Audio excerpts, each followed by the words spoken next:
if you think about this, it's quite logical. The things that live close to you grow there for a reason because they're exposed to the same weather and the same stuff you're exposed to.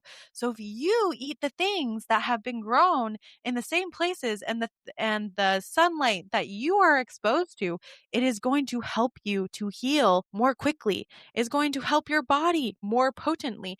And it's going to be better for your body because your body is used to that region. Your body is experiencing things in those regions. And believe it or not, plants, because they experience those same things, they're hardier and they pick up the minerals that they need. They'll pick up extra nutrients. They'll do things to make themselves extra hardy. And guess what? You need that because that's what you are being exposed to every day.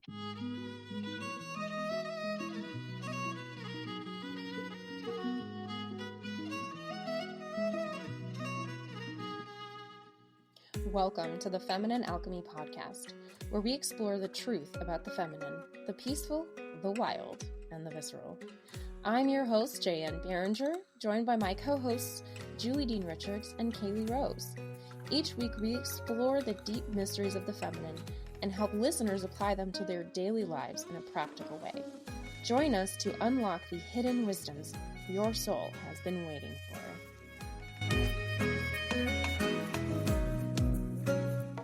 Hello, and welcome to another episode of Feminine Alchemy. This is Jaye, and we've got Julie Dean Richards on. Say hello. Hello. Oh my gosh. Today, we're going to talk about something that Julie and I are crazy passionate about. We are talking about plant allies and what herbalism means to us and how we work with herbs. And this is just going to be so fun. So fun. But for our get to know you question, we always have to have a good one. And Julie came up with an excellent question, which is, what is one of your favorite plant allies that you like to work with and why? So mine is not going to be as exciting. Every plant is exciting, but mine is an old faithful and it's going to be lavender. Which everyone's like, everyone works with lavender. Lavender is in everything, but I actually have a really special relationship with lavender. I would say that it's one of those plants that did not always call to me. And at first, I used to hate that everything had lavender in it. I used to be like, why does every lotion have lavender? I don't even really like the smell as much. But then over time, after the birth of my third child, I started to feel so much calmness from lavender. It started to call to me and started to be such a blessing. And I love it because I love the smell. I love the strength that it gives and that it's just there. It's an old faithful for a reason. Like it's there in the background because it's steady, because it's secure. And I think that's what I need at this moment is kind of that stability. What about you, Jaye? I was just going to say I love this about what you're saying about lavender because I always think of lavender as being like old hat too. And then somebody I know had a headache, a really bad headache, and I was just doing a nice gentle temple massage with lavender essential oil, and she was like in another world all of a sudden, and it was just so powerful. And I thought it was like, I'm doing nothing. I wasn't doing nothing. The work that we do with plants, the work we do with energy medicine is super powerful, but because it's so accessible, we just assume that it's nothing. So that is what we want you to learn today for sure. Beforehand, I was like, I can't even think of any plants as outside of kava. For some reason, when we were like prepping to get on and start talking, Julie was like, okay, well, you got to come up with your favorite plant. And all that could come into my mind was kava. So, which is one of the more exotic ones. It's not grown everywhere. Kava is a really good muscle relaxer for the entire body. I once gave it to a friend of mine in tincture form, and she was like, oh my gosh, this is like Xanax. I was like, yes. And it doesn't mess with your mind. It just allows your muscles to relax very, very well. And I just am shocked every time how fast it works and how immediate and how dramatic it can be when I'm working with it. So all that to say, there's a lot of disclaimers First of all, don't just blindly use plants that we think are cool. Check in with them. And we're going to show you on this episode how you can check in with your body and with the plant to make sure that this is in fact going to help you. And we're going to talk about why that's important. When we are working with herbs, we are working with living plants. So Julie, tell us about how do you collect plant allies? Why do we call them plant allies? What is important about the ally portion of that? And that's not just a euphemism for like, these are plants I use. What does that look like? What does that feel like for you? And yeah, what are we doing here? I think the word ally is really appropriate and really important here.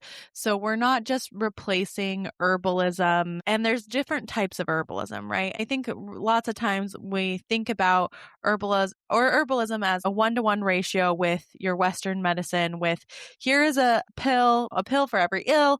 This will cure you. Just take this plant and it will cure everything. And that's not what we are talking about. That's not what I would say using plant allies or like true herbalism is not just here you have these symptoms, let's mask the symptoms and give you this plant and use whatever we want. The ally piece is actually looking at plants as if they are living beings and using them that way. So that's seeing as like a plant has a spirit, like lots of people would think about animals have spirits or other people have spirits. And so plants are also living beings. They also communicate. And this isn't just like in the woo-woo way of like plants talk to you in this woo-woo way, but there are actually legitimate studies we've been able to do with plants that show that they do communicate, and not just through smells. They also communicate through sound waves.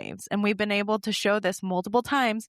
Plants do communicate. So there's something more to plants than just they're there and we can step on them and do whatever and they don't have any thoughts or feelings. They actually are communicating all the time. So using a plant as an ally is seeing it as something that's living and being like, okay, because it's living, I'm going to treat it with respect like I would treat an animal with respect. And I'm going to ask and talk to it, like being willing to go that extra mile to feel into energetically. Is this plant actually right for me? Does it want to work with me? Should I work with this plant? And using it with that respect. Do you have more? I'm sure you have more to say on that, Jan, but that's a good start, I think.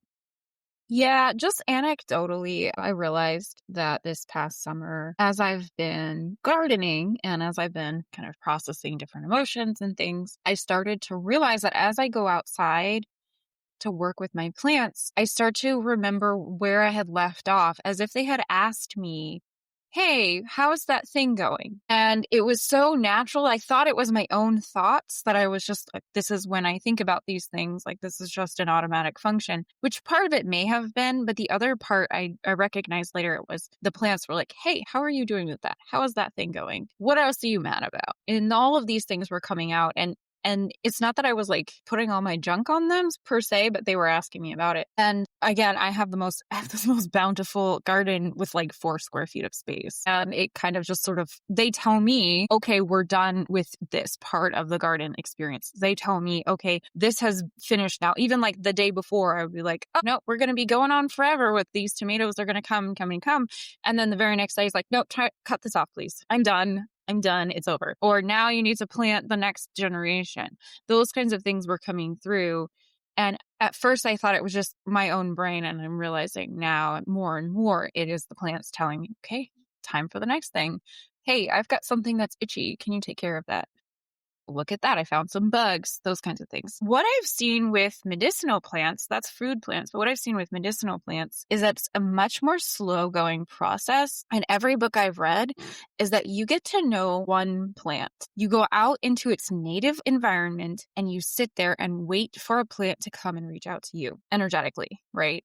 And I'm not even talking about, oh, take some plant medicine and the plants will start. No, you just sit there quietly releasing your thoughts in meditation and there will be a plant that will start to talk to you. And that's the plant, one plant you work with for a full year. That is the one plant you talk to for a full year. That is the one plant that you don't even pick it. You just communicate with it, because plant allies are about working with the living spirit of the plant. There are stories of the old herbalists where they would use a single plant for every type of ailment. And most notably, it's, what is that one? Ginseng, American ginseng, which was over harvested because the herbalists were using it for one thing. And then everybody goes, oh, ginseng's the answer. No, it was that herbalist had a special relationship with ginseng, and ginseng could be used in many different ways because of the spiritual side of things and not necessarily only because of the chemical constituents. So that is the key takeaway. If you learn nothing else from herbalism, work with one plant, communicate with one plant, and that plant will show you other things. That plant will maybe then introduce you to its friends, but you have to create that relationship with the same plant.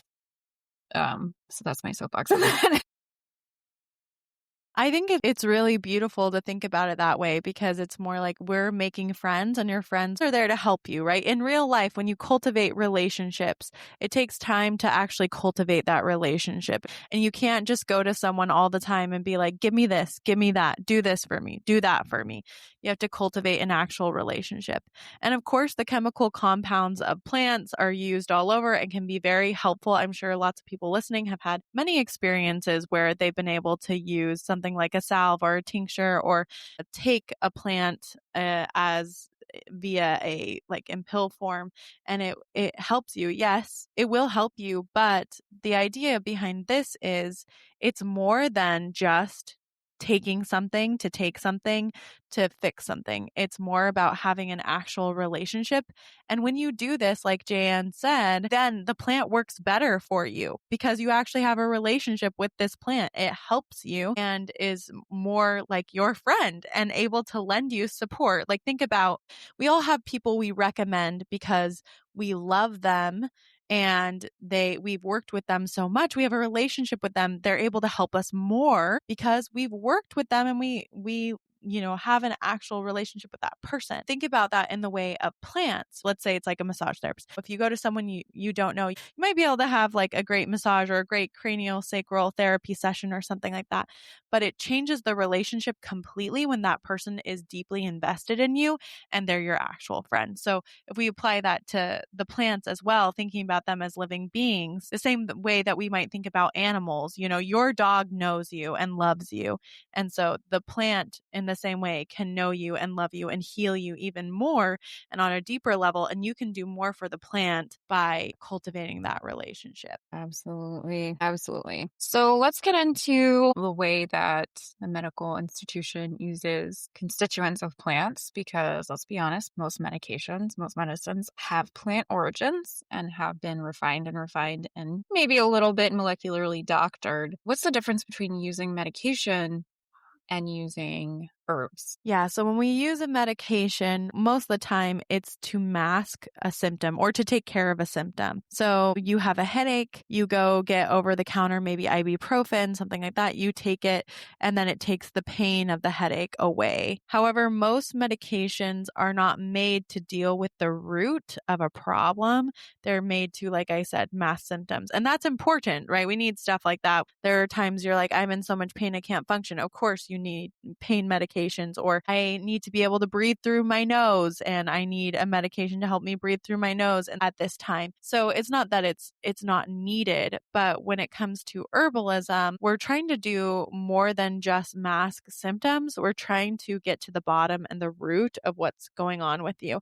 And oftentimes there's more of an emotional component than we realize, or an energetic component that we realize. So when we work with plants rather than plants that have been kind of doctored and turned into pharmaceuticals, we are able to address both the emotional and the energetics, as well as more of the roots of the problem. So that's why some people will say plants don't work. Herbalism doesn't work. It's a sham because I took this one time, say it was whatever, rosehip, turmeric, whatever it is. I took it one time and it didn't take away the thing. It didn't take away my symptom.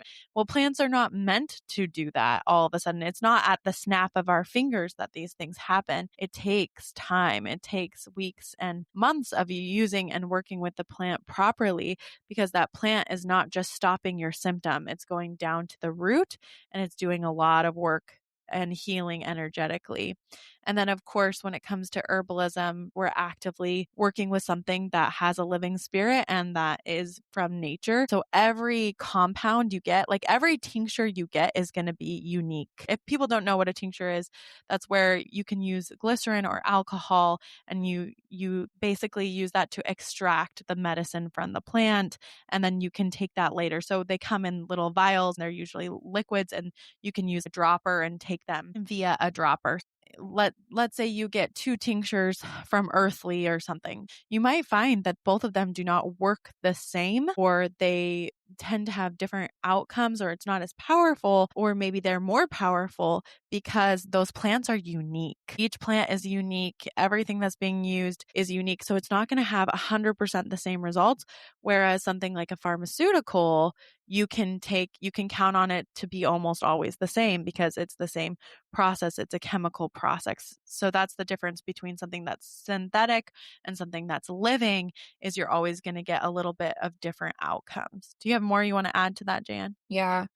The other part of it is the mindset thing. When we're looking at molecular constituents only, right? That's what pharmaceuticals is doing. And the mindset of the medicine world is we've diagnosed it, we've identified a prognosis, and now we have a protocol. And the protocol doesn't have any bearing on the person per se. It has to do with the symptoms and the diagnosis. So when we come at it from an herbalism standpoint, we're not going, okay, I've diagnosed you and you have X, Y, and Z. We're going, you have this cluster of symptoms. Tell me more about this.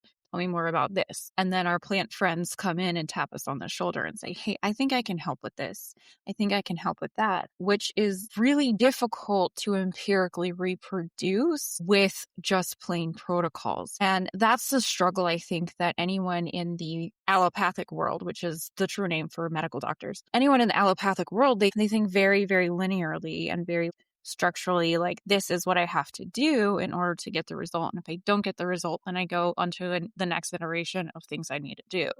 It's hard to go and say, all right, now let's bring intuition into that. There's some there, right? You could say, like, I don't think this first step in the protocol is going to work, so we're going to skip to the other one. And that's why we have all these specialists. But when we are working with herbs, we're not going one diagnosis, one protocol, it doesn't work, shrug, good luck. Like, there is so much more to it, and we have to treat the whole person, right? If you've ever seen K-pop Demon Hunters and the guy goes in and we must treat the whole. Yes, that's what we're working at, because when you have a dysfunction in an emotional area, it can show up as physical. When you have a dysfunction in a physical area, it can show up as emotional, right? Everything shows up in many places.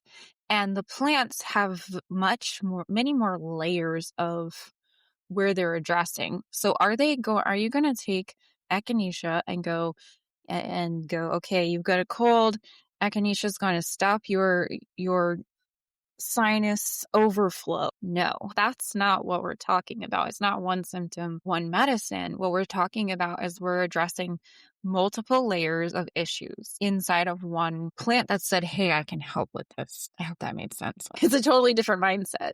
Yeah, no, it's actually so perfect. We're not dividing the body up into different sections and saying, this is only the head thing, this is only an eye thing, this is only an ear thing. Your body works all together. And I'll just give like one tiny anecdote about this. I'm sure other people have experienced this, but for example, when my back is really tight, right? My hips are super, super tight, and I'm trying to work with my hips, and I might just massage around the area that feels tight. And I can do that. I can massage around it.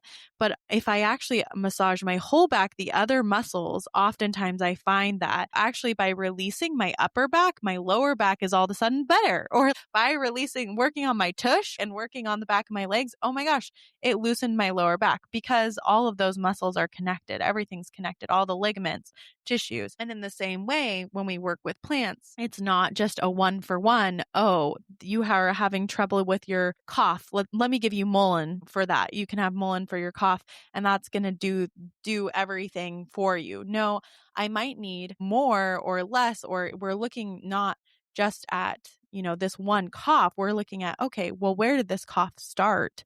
Why did it start? Was there an emotional fight that you had with someone where you felt like you didn't have a voice? Is that the thing? Did you feel like you couldn't breathe? Something happened to you and all of a sudden you couldn't breathe and now you've developed this cough. So there's going to be emotional components, energetic components, and other physical components, not just your lungs, but let's look at other pieces of your body, what's going on with them.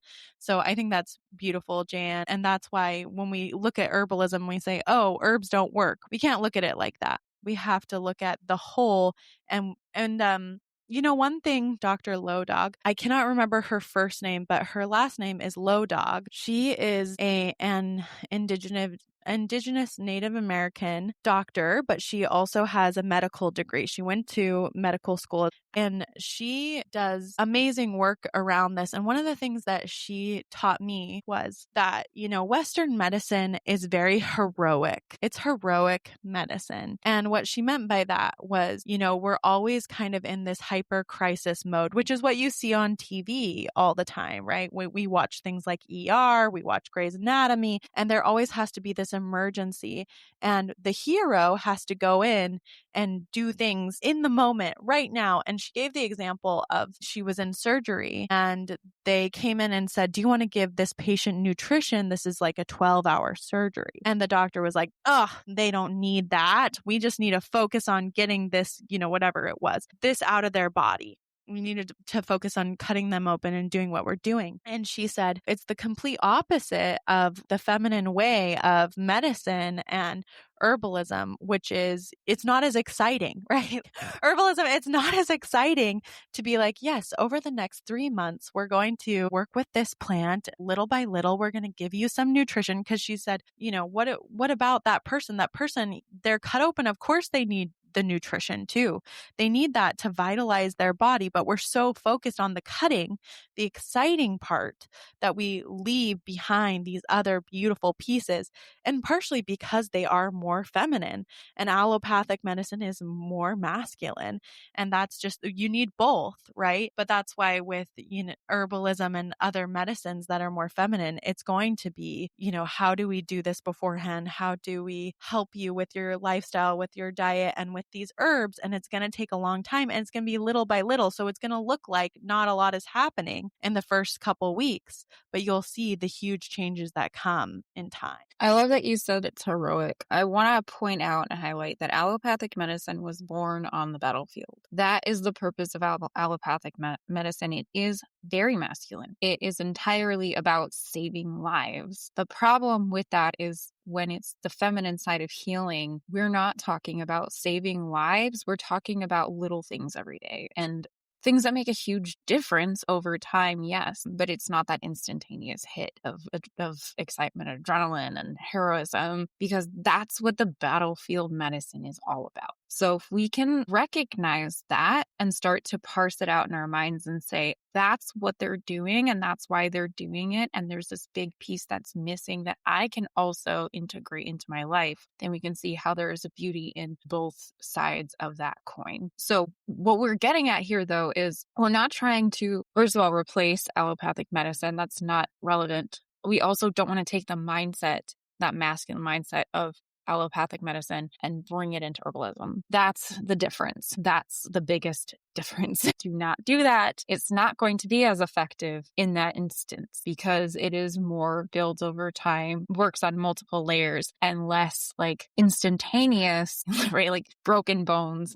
I'm not going to sit here and be like, I can fix broken bones right now. I can't. No herbs that I'm going to do are going to do that right now and get it set correctly. And the same thing goes with very acute infections. When we're talking about chronic issues, that's where this problem that we've been talking about for this entire year is all about, is that chronic stuff. The people who have chronic illnesses, the people who have chronic problems with allergies or stuff that's like, I can't quite put my finger on it. Everybody tells me I'm crazy, but I'm not really sure what's going on. There's something, I know it. That's what this kind of medicine is all about. So, the other thing that I want to bring in here is, herbs don't work. And one of the problem with that is how they're prepared is wrong. relative to the plant. So we need to talk about different preparation types, but also echinacea is one that really gets me. Everybody is taking echinacea powder and it's the freaking leaf. And the part where the medicine is in the root. But, you can go buy, $27 leaf powders in capsule form and then go, well, it didn't do anything. And then, oh, we're going to do some research on the leaf capsule. And it does because it's in the root, guys. And this happens all the time with different medicines. I've heard the same thing about nettles. There's somebody was like, oh, I did a whole bunch of nettles and it didn't do the thing that I was trying to do. Well, what part did you take? The root? That doesn't do anything. All of the minerals are in the leaf. So you have to know some of these things, and otherwise they're just selling you snake oil. That's the real problem, is if you don't know what you're doing, then you can get taken for a ride because it's the wrong part of the dang plant. But let's talk about different type of plant preparations and what that means, because I know that it seems very daunting to crack open an herbalism book because those are tomes, but let's get some real clear basics on what preparation of a plant looks like and why you would use one versus another. Perfect. I love everything you're saying because I think the same things all the time. I will tell people this is not a hard and fast rule, but it is a rule that is helpful if you're in a pinch and you don't know much about a plant, is we should always think about timing. So, for example, when do plants start to reseed into their roots? They start to do that in the fall and the winter. And in the fall and the winter is when the roots are going to be more potent for a plant, because that's where the energy is. All the energy is not in the leaf and the stem. It's going to be in the roots. And then opposite of that is going to be spring and summer. Where's all the energy in the plant? It's going to be in the leaves, in the stems, in the flower. So when we're using a plant and we want to get the specific properties of that plant and work with it, we need to be mindful of what's the time of year, when was it harvested. If it's harvested in the winter, that's going to tell you, oh, probably the root is probably going to be the best for me right now. If it's harvested in the summertime, then probably the leaves are going to be more useful to me. So it's just something to think about as we're preparing these plants, and specifically, and there'll be specific plants like Jan talked about, like nettle. Nettle is harvested during those summer months. And of course, its energy is going to be in those leaves, right? Where other things will be harvested later in the fall, it's all going to be in that root. So being careful about that is one thing. But there are lots of different ways to prepare and use a plant. So you might hear like, oh, take it in a tea. So a tea, everybody probably is familiar with what a tea is, but you can use different parts of the plant and you can either dry them or you can use them fresh, and you put them in hot water and it boils. And as it boils, then you're extracting some of the medicine out of that plant. That's one way to work with it. And then you drink it later. So that's the simplest preparation that we have. But there's other things you can do, like emulsions. You can do tinctures, you can do decoctions. But let's talk about the most common ways. So the first thing people might be familiar with as a common way to use plants as medicine is a salve. Lots of times you use an emulsion to get a salve, but a salve is the physical thing. It's like it will look kind of more like a lotion or a paste. And what happens with a salve is you're using that plant, either mashing it up or putting it in something like an oil, and you let the oil sit for a long time and the oil extracts the medicine of the plant, and you add it with things like beeswax and olive oil, and you put them together, and then you have what's called a salve, which looks kind of like a lotion. So that's probably the most common. And of course, you're going to use a salve on physical irritations that you have. So you can use a salve if you have a cut. You can use a salve if you have a rash. That's when you use salves. So Jan, do you want to talk a little bit about tinctures and decoctions next? Yeah. I will say that I've used a salve on a spider bite, instantaneously made it all better. Like I would have gotten infected. It wasn't like a black widow or something, but just a regular spider bite. It was like a huge welt, and I put a salve on it and poof, it was gone. So this stuff works, man. I like decoctions. Decoctions are usually used for the hardier parts of the plant, whether it's a stem or a root or bark. because what you're doing is you're kind of simmering it for a long time. The best way for me, honestly, to do that is to put it in a crock pot with some water and you just let it do its thing. I like to do long-term decoctions. Like I just made one for grief. I like to do those for things that are clearly energetic and physical, but there's just so many layers to it. And so when you're using a decoction, you're really drawing out those constituents in a very slow period of time and allowing that to come forward. And it's pulling parts of the plant out that don't normally get touched, right? If you're going to sit there, let a tea sit for 3 to 5 minutes, there's these deeper layers of the plant that aren't going to come through that will definitely come through in a decoction. One of my favorite decoctions is angelica root because it's got a lot of energetically protective properties. I don't even remember its physical properties, but it's really a soothing for the soul kind of energetic. And it smells like curry powder, which I think is interesting. Do you have any favorite decoctions or how do you use decoctions? I think decoctions are really important, like you said, for drawing out the deeper stuff. So you want to use that for like deep inside pain. That's why it works great for grief, like Jaye is talking about, because you're going to get that deep stuff. And I guess I should have said about teas, Jan mentioned this, but teas are useful, but you're going to have to take them multiple times. So people are always like, oh no, I have to use red raspberry leaf tea 4 times a day. Yes, you have to drink it to get the benefit of the tea. You have to drink it on kind of a regimen like that. 3 cups a day, and you'll see that in places like Japan where they highly value and prize tea. They will drink their teas literally 3 times a day.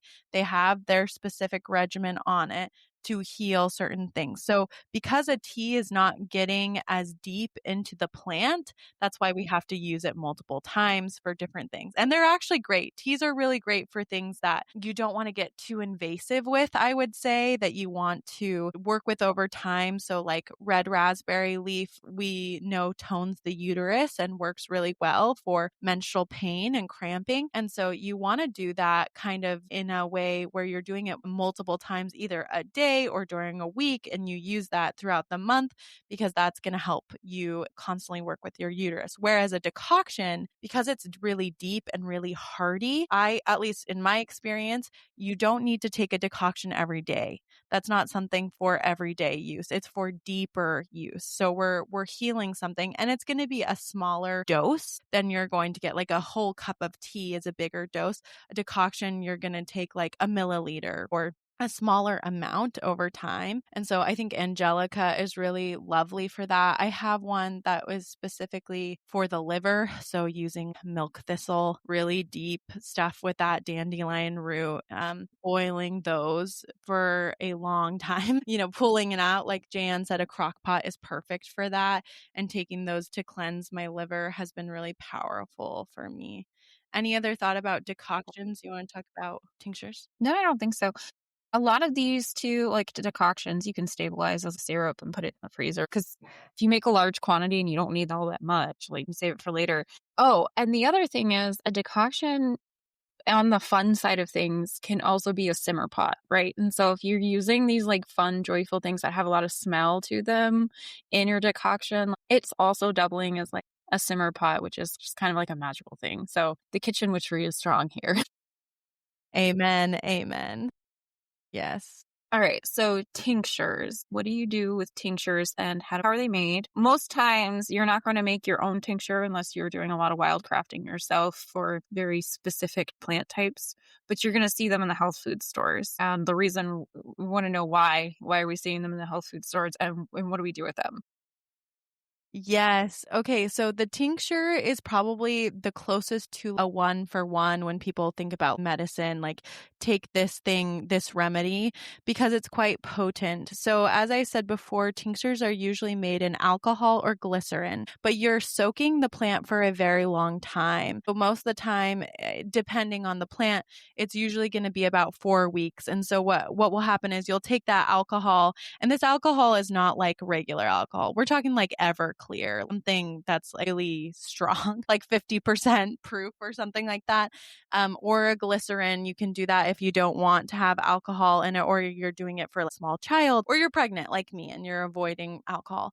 But you're going to take that strong proof, you're going to put the plant into it, and then you're going to shake it up once a day, usually for about 4 weeks. You can do it as little as 1 week, but it's definitely something you put in your fridge, you take it out each day, you shake it up, you put it back, and by the end you have really potent medicine, which is why probably most people's replacement for like a drug or, something that you might take a pill, because it's really, really potent. Like I said, you're going to take like a dropper full. So each one will, if you buy it at the store, it will tell you, 2 dropper fulls or 1 dropper full, whatever you need. And the reason these are also so sought after is because they last forever. They last Yeah. for, yeah, like you can keep a tincture in forever because it's that alcohol, right? Or that glycerin. It's very well preserved. And so that's another reason most people have tinctures in their cabinet, is because you don't have to go get them every month or whatever. You can keep it for years and years. So you might take that for acute stuff. Most of the time people take tinctures for acute remedies. So when I say acute, for people who don't know what that means like very sharp, something that's on the edge, really potent, right? How would you describe acute, Jayan? It's an immediate, instant, in this moment issue. It's not an under the skin, underlying long term thing. Tinctures are really powerful, and I love that they're shelf stable. They're easy to carry. They're easy to use. There's a lot of the plant potency inside of a small amount of volume. So you're not drinking vats and vats of liquid like you are with tea. Different preparation, different need, right? So if you're having a stomach issue and pain, you're going to use the tincture versus a tea. You might use tea for a stomach issue, but if the tea is not doing the thing you want it to do, you're going to upgrade to a tincture. And then probably even more potent would be the decoction, as we were talking about. So you kind of go up the level, but yeah, the tincture is the easiest way to find a strong potency in a small volume. And so you do want to be mindful of that. It is very strong. Don't drink half a bottle of it and expect to be fine after that. That's not great. Yeah, for sure. So like I go to a lot of births and we carry tinctures to birth. So for example, Angelica and Shepherd's purse are usually known for helping with things like releasing the placenta and helping you not to hemorrhage. And so we will use a tincture like that because it's so acute. It's really quick. It will get to the issue very fast. Where we might use something like a tea if, like I said, for menstrual cramping or for cramping later after the birth, after birth cramping, you could use a tea to help you in those issues. So yeah, the tincture is super great. Most people have a lot of them. When you take them, just for people who know, especially if it's an alcohol tincture, you're going to want to put that tincture in a little bit of water before you put it in your mouth. Like, yes, you can shoot it if you want to, but I would have a chaser. And also just like you might want to dilute just a little bit because it will burn your throat. Because remember, this is not just like 1% alcohol or even 7% alcohol. This is like 50% real deal alcohol. So, I get like just a tiny bit of water and then I put my tinctures in that and then I will take it. It's much more comfortable that way. Yes, if you're not used to shooting shots, don't do it. Just drink it in a cup with water. I think it's really funny. The kava in the tincture form is completely clear. And then when you put it in the water, it turns white immediately. So it's like really weird. Yeah, and it'll make your tongue numb. I made my own echinacea tincture, but my hands went numb when I was cutting up the echinacea for this tincture. How wild is that? Echinacea is powerful stuff, man. Super powerful. Yes. And when I use the spray, it has a numbing effect. So it's perfect for sore throats. Mhm. Mhm. That's how I did that. Beautiful. I love that. Yeah, and you can use a tincture and turn it into a spray if you would rather do that for things like numbing, like Jan said. But I think I would say those are the big 4 preparations of I will say plants. infusions are fun because I don't, if you've been in herbalism circles for any amount of time, you've probably heard of Susan Weed. She's a big proponent for infusions as a kind of like a daily nutrient medicine in a sense. You take the nettle and you put it in the water boiling water overnight. And so it's absorbing stuff. The water is pulling out the constituents for 12 hours, not a full decoction because you're not actively heating it, but you're letting it steep for much longer than you would a tea. And there's been like really powerful studies on the mineral content of infusions. Now, you only use specific types of plants for other reasons, but generally speaking, it's like really powerful stuff. I want to get into there are two kinds of plants. There's plants you want as nutritive plants, and then there's plants you want to do stuff. You want them to take control a little bit and take action. And I think that people get very nervous about plants because they're thinking that all the plants are that second category. All the plants are that I'm gonna make my body do stuff category. There's like a vast majority of the plants that we're working with, they're actually just for nutritive properties. It's more powerful than taking a multivitamin or multimineral instead of thinking of it as like, all right, I'm taking a decongestant. So what are some plants that in your mind that are more nutritive? And then I think that also some of the preparations lend themselves to one or the other as well. For sure. Nettle was the first one that came Yeah, to mind because that's what I was you thinking were of. talking about it. Nettle has so many vitamins and minerals. It's useful for everything. It's a perfect prenatal, if that vitamin form. I would also say, though, think about your kitchen. What do you use in your kitchen all the time? You're using plants. So rosemary and thyme, even though I will say rosemary and thyme and everything that you use in your kitchen does double. It does have medicinal properties. Of course, thyme is great, antimicrobial, antibacterial. It does great things. So is rosemary. That's why if you go to, whatever, doTERRA, or you get some kind of blend that's like the immune system essential oil blend, it will likely have some stuff you recognize from your kitchen, like rosemary or thyme in it, or cinnamon, right? We eat cinnamon all the time. We never think about that as a plant with properties. It does have healing properties, and it also has nutritive properties. So we are dealing with those all the time, and we don't need to be scared of plants because we're eating them. But think also about plants that you eat all the time, like spinach. Spinach has nutrition in it as a plant. Kale, it has nutrition in it, and you eat it as a plant. But it can all those things can also be medicines and are helping you with that nutrition. One that most people probably don't know, but I want to mention because it's in America, it's everywhere, and we never use it, is purslane. And purslane looks like you'll see it growing out of cracks of sidewalks, and you probably shouldn't eat that one because if it's growing out of a sidewalk, it's probably getting lead from the sidewalk, from the stuff they made in the asphalt or whatever it is. But purslane is usually that stuff you see that's growing out of the cracks in sidewalks, and it's a little bit more when you touch it. It feels a tiny bit like a succulent. It's not quite a succulent, but the leaves are a little bit richer that way, a little bit more potent. But man, that thing, purslane, has everything in it. It has all kinds of vitamins that you can use. And I promise you, wherever you are, you've got some growing somewhere because they're everywhere. And then I guess this one is something you do want to do for you as well, but it is nutritive. But dandelion is another one everyone will have everywhere. Everyone has got dandelion, but it can also give you lots of nutrition, like dandelion greens, right? Instead of using the root is more of that, okay, I'm trying to clean out my liver, or I'm trying to do something for my body.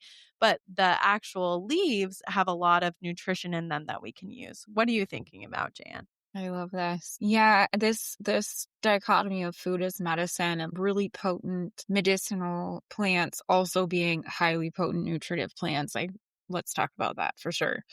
Purslane is actually tasty too. It looks like this little succulent that grows out of nothing, but it really tastes good. When you fry it up, it's like got this tartness to it that you can't find anywhere else. So good. Another one that is really funny is lamb's quarters. Lamb's quarter is a weed. Everybody thinks it's a weed, but it grows in these sort of like basket cup looking shapes. I don't know. Just Google a picture of lamb's quarters, but it's as powerful as spinach. It's as nutritive as spinach. And I went to an herbalism conference one time. This lady was like, I don't understand why everybody's ripping out the lamb's quarters and then they're planting spinach. They have no idea that the lamb's quarter is doing the same thing as the spinach. And it's a much milder flavor too. So that's another good one. But yeah, nettle is very nutritive. Who else is nutritive?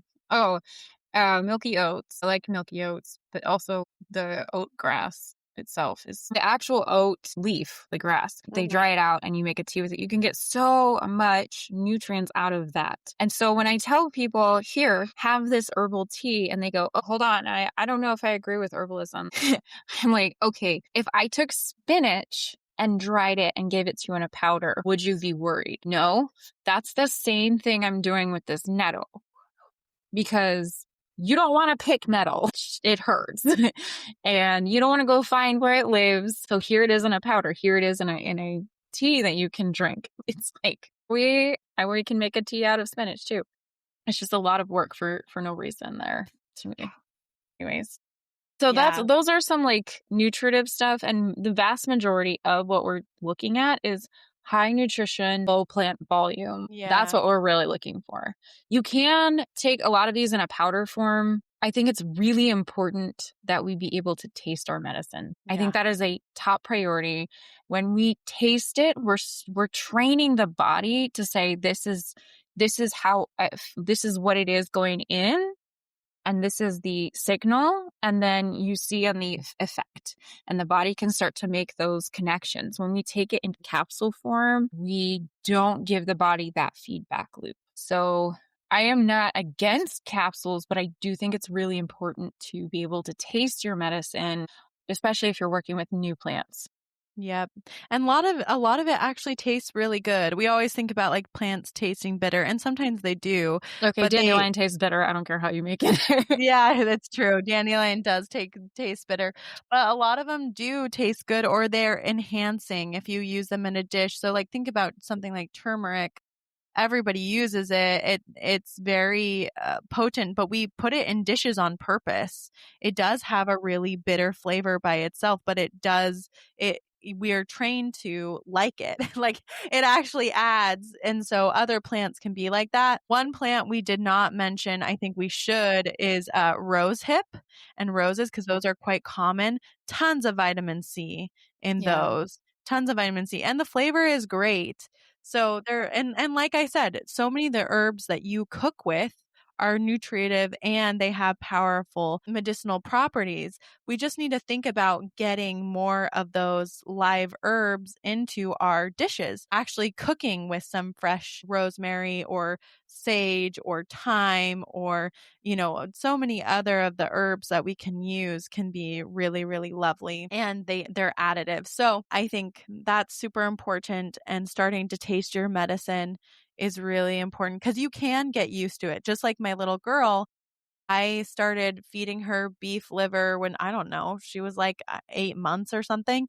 And she thinks it tastes great. Like she thinks beef liver is delicious. It's the same thing with plants. Your taste buds can adjust over time, and they can learn to love things. And lots of medicine like mint. Oh, we haven't even talked about mint. Mint is totally a medicine, right? But we use it for everything and we don't even think about it. And it's an herb. Like peppermint and things there. It's really good at killing stuff. That's like its job. It's very good at killing infection, killing microbials. Mint is really awesome, but we just take it for granted. So everyone, whether you think you're using plant medicine or not, you totally are. And you can adjust your palate to these other medicines as well.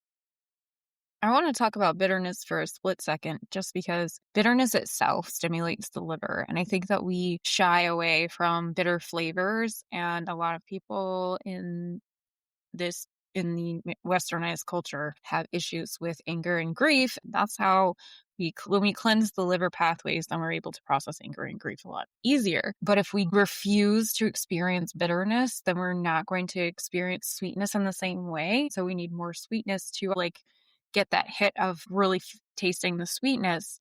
when we incorporate bitter flavors, we not only stimulate the liver, but we also kind of bring down the need for sweet level in order for it to register as sweet. So that's one caveat on, like, if you don't like bitter flavors, that's okay. Have a little, just have a little, because it's stimulating your liver and it's doing a lot of other good things for you. So that's why Yeah. I say about the dandelion greens, like, I don't like eat them anyways. Eat them Just do it. anyways. Well, and there are things, digestive bitters, they're super important. They Yes. will solve most people's issues that if you have something like GERD or acid reflux, we're always trying to solve that by giving antacids, which actually exasperates the problem. We Mm. really need to be using bitters, and it's because of this lack of bitterness that we are having a lot of our stomach issues when traditionally people knew that you would start before you eat, you would start by taking a bitter. So you start by eating a bitter plant, whether that be sage or dandelion or the peel of an orange or whatever it is. You start with the bitter because, like Jayan said, it takes down your need for sweet. It makes your food taste better, but really it stimulates your stomach and your digestive system and allows it to be ready to digest what is going in your body. So we really need that. And if you're having issues, that's something to really look into. It healed me. That's how I healed. I had an ulcer. That's how I healed my ulcer. That's how I healed my GERD. That's how I healed my acid reflux. Even in pregnancy, I don't have issues with acid reflux because I use digestive bitters, and those bitters stimulate my digestive system and allow it to work properly. So just a plug there for bitterness. So important. So important. One last thing I want to bring up here is being inspirational when it comes to herbalism rather than let me go and get that specific herb. This is the core basis of things. Herbalism is meant to be the medicine of the people. The medicine of the people is meant to be coming from the land where they live. That is what the point is. It is not about going, oh, I need to go import this thing over here to make me feel better. Because at the end of the day, your health actually comes from where you live. Your food is supposed to come from where you live. So the real question is, okay, I just found out that turmeric is super powerfully anti-inflammatory, blah, blah, blah. Turmeric doesn't grow where I live. It's not native to where I live. How can I find a similar concept close to where I live? Believe it or not, rosemary is powerfully anti-inflammatory. If you take it in a powder, you can do that, and it tastes amazing too. So asking yourself those questions and go, how do I get that in the place where I live? And that brings so much more power into the land where you're living, because you're no longer saying, you can't help me. Earth, where I'm living is not good enough. It has to come from over there. And I think that is a different mentality reset, because everything that we buy comes from over there. Wherever over there is, it's just not from here. And when you bring more of your supportive energetics home, the things that you live on, food, medicine, maybe clothing, whatever, you start to become more grounded, and you start to see, okay, I am also powerful. You start to really cultivate that sense of personal power, because you don't have to rely on lots of other people who you don't even know to get the things that support your life. And I'm not saying, again, don't be a purist, but do ask the question, how can I get this locally, regardless of whatever it is, and what plants are here available for me to support my body and heal? Yeah, this is so important. It's something I'm really passionate about, but also that we're missing so much because, like you said, most of our food comes from literally thousands of miles away, hundreds of miles, and our food loses its nutrient density with every day that it sits there. So, and I know it sounds crazy to people, which is so funny, but it does. It sounds crazy to be like, eat the food that grows in your region. That's how I know it's What? what? Eat it and you'll be healthier. But it really does heal your body. The food that is in your region grows there for a reason. And that reason, it's going to help you. So I'm going to give just one example. Jan gave a great example of rosemary and turmeric and how we can use those things that are a little more indigenous to us. Another one is lomation. So in the US and in herbalism circles, people use golden seal all the time. Golden seal is a very potent herb. It works really well for all kinds of infections, from like bladder infections to acute and chronic infections. So people really highly value golden seal. However, it's over harvested. We use it way too much. And lomation will do all the same things as golden seal, and it is native to the US. It grows in both the Appalachian Mountains and it grows in the Rocky Mountains. It's everywhere, but people regard it less valuable because they see it more as a weed. It's a little more wild. But lomation is a perfect example of something that can do everything golden seal can do. And we don't have to over harvest that golden seal. We can get it close to us. And I mean, if you think about this, it's quite logical. Okay. Everything we're saying, it makes a lot of sense, right? Where like the things that live close to you grow there for a reason because they're exposed to the same weather and the same stuff you're exposed to.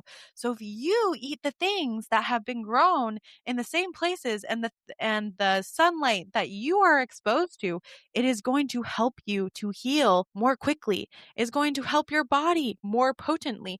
And it's going to be better for your body because your body is used to that region. Your body is experiencing things in those regions. And believe it or not, plants, because they experience those same things, they're hardier and they pick up the minerals that they need when they're exposed to that kind of weather and everything that's going on, that climate. So plants will arm themselves. Trees do this too, but plants particularly will arm themselves against what's going on in their environment. They'll pick up extra nutrients. They'll do things to make themselves extra hardy. And guess what? You need that because that's what you are being exposed to every day. And so having that stuff that's close to you, eating that produce that's close to you is not only more nutrient dense, but it's also going to be guarding you against sickness and disease and things like that because it was made for you, for your region. Anyway, I know that's a long way to say this, but people, for some reason, it sounds crazy to eat stuff that grows locally. And I know we're not used to it because it's not always in the grocery store, but it really can make a difference on your health. Just mic drop. So good. So good. I also see this in like magical things. So one big question, concern, issue is people going, oh, I burn sage bundles, right? For example, sage bundles don't grow where I live at all. And so I went to a farmer's market and this lady was selling mugwort bundles. Mugwort grows everywhere here. Mugwort is a super powerful herb and it makes so much sense to burn mugwort bundles where I live. Can I find those online? No, but you shouldn't really be doing that anyways. But you don't think about that. Like think about what powerful spiritual herbs are nearby that you can use for that kind of thing. Because again, if I'm burning Palo Santo, like it doesn't even grow on my continent. Sage only grows in the Southwest. Like what spirits am I actually calling on if not the local ones? Like that's completely backwards when we're talking especially about using things for spirituality. So am I a purist? No. I also use sage. I also use copal because those are things that I was taught with. I do hold space to make sure that I'm bringing in local herbs, that I'm burning local herbs, and I can grow these spiritually cleansing local herbs in my backyard. So, yes. And that's the whole point is we always are worried like, oh, there's never going to be another plant that does this, or, there's not this in my area. And at times, perhaps that's a little true, but actually there usually is the same thing in your area that's specific for your area and for your needs. And is probably going to help you more than importing that thing from far away. Although we do get fascinated with that, where we get very fascinated with all these things that are foreign and far away from us, because it's, again, kind of that heroicism thing. Like someone had to go and harvest this from far away, and it's the only plant that could ever heal you from this thing, right? Or have this spiritual property, we get into that kind of heroism mode, but just look around because there are things, and sometimes there may not be something you're used to burning. Let's say if we're doing this for spiritual purposes, there may not be something you're quite as used to burning, but maybe just as potent. Maybe for you, I'm going to use the example of mint because it grows literally everywhere. But if everybody's got mint, mint can be just as potent as sage. Think about it. What is mint's job? It's a guardian. That's its job. Its job is to guard you and to kill the intruders that aren't supposed to be there. So of course, that could be a perfect herb to use in a ceremony because it's indigenous to you as well. So we have to kind of think outside the box, but there's always something beautiful. And again, like Jan said, not a purist. Listen, I'm like in the Costco parking lot right now. Okay. We picked up stuff today that is not indigenous, but it's just about trying to be a little more mindful, trying to bring a little bit more, trying to go to your farmer's market just a little bit to see what you can bring. And if you're having serious problems, thinking about, oh, maybe that is part of my problem, is maybe I do need something that's more local, and kind of getting a little more serious about that might be something that solves your problem. Anyway, I can get off my soapbox now. Anything else, Jan? I don't know that you can, and I don't know that I can either. This is important stuff. I love it. And what are some of your favorite books that you've learned herbalism from? I was going to say, we've had Emily Sadler Walker on the podcast before. She is a master herbalist and she lives in Utah. She's amazing. I was able to learn from her in person and I got to wildcraft with her. That was an amazing experience. I bet you in your local area, though, you might not think about it, but I bet you there is an herbalist who does things like that, or a master gardener where you can start to learn. But there are other books if you're into the witchy stuff, like The Green Witch is very accessible and it can be really helpful to you. I also have to recommend, this is a website. Sayer G is the guy who does it. It's called Green Med Info. The reason I love this website is because they've taken and collected all of the studies that have been done on different plants and their uses. Because lots of people will say, oh, there's no studies out there about whatever it is. There's nothing to prove this. And I know that's code for I haven't been paying attention and I don't care enough to look. So I'm going to say there's nothing. Exactly. And there are actually tons that show that plants, even though, like we talked about, plants don't work in the same empirical model as well as like something like a drug does, but actually we can see that these plants do have medicinal properties and purposes. And so it's great because it's literally a database of studies all about this. If you want to pull up plants for specific things and chronic things, they put out really great articles all about working with different plants and their uses. And so that's why I really like, and they cite everything. All their sources are cited, which is really lovely. So that's also why I like Green Med Info. One of my favorites is Susan Weed, spelled Susun. She's an old school herbalist, like hippie from the 60s personality. I'm pretty sure she's eternal, whatever. I also love Rosemary Gladstar. These are people that I learned directly from. Aviva Jill Ram, she is really cool because she was a midwife for decades. And then she wrote a lot of books on herbs for pregnancy. And then she decided to become a medical doctor. So she's now an OBGYN and she serves third world countries in delivering safely with a midwife medical model hybrid. It's really cool. Oh, Stephen Herod Buhner does a lot of plant communication. And then he steps a little bit into the world of we can use plants in the same vein of addressing medicine, like allopathic medicine issues. So he has some protocols for antibiotic resistant bacteria. He has some books on Lyme disease. So stuff that people aren't even touching, which is really cool too. I also love Black Forager on Instagram. She is a wealth of plant knowledge and she's fun and she makes songs. So do that one.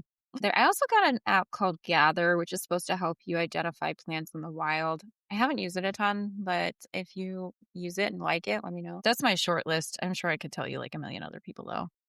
I love Rosemary Gladstar. She's amazing. All the people that Jan named, a lot of them really are like old hat. People who've been in it forever really mastered it.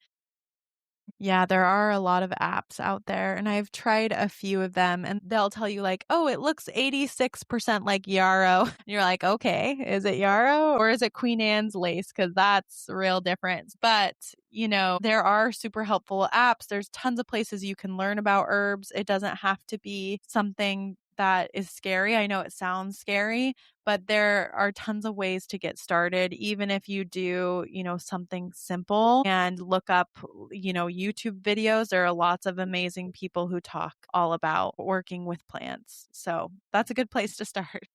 I love it. What's one piece of wisdom you want everybody to hear before we sign off about plants? Don't be afraid to communicate with plants. I think that's what I wanna say. Don't be afraid. You're not crazy. It's okay. I mean, people talk to their animals all the time, and we don't think they're crazy. Plants are also living beings. They are communicating with us. They do want to know you. So don't be afraid to just use your brain and reach out or speak with your mouth, whatever you want to say. But I would just say, start noticing. How do you feel around them? Do you get an answer? What first comes to your mind? And don't doubt those things that come to your mind. They really probably are messages from the plants trying to be your friends. Make sure to reach down to them, because as you reach out to them, they will reach out to you. So that's what I would say. Just start with actually trying to communicate with some plants, and you'll be surprised how it blesses your life. I love that. I want to say that this whole fear of plants, down to the fear of I can't pick the apples off my own tree and eat them. All of this was created by people a very long time ago who were in power and wanted to prevent people from living. Not like, they're trying to kill people, but they wanted to exploit and export the needs of the people so that they could only be reliant on the system. That's why we struggle to believe that medicine can be in our own backyard. That's why we struggle to believe that food can be in our own backyard. And that's why we struggle to believe that over there can talk to me and help me. So doing this work of reacclimating yourself with your local flora is an act of fighting against the system. So if that motivates you, go talk to your plants. Amen. I love it, Jan. We could do a whole episode just on that. Maybe one day we will. But amen. It's so beautiful. Reach out to your plants and don't be afraid. You don't have to be afraid. There's medicine all around you. I love it. All right. Well, everyone have a great week and we will see you next time.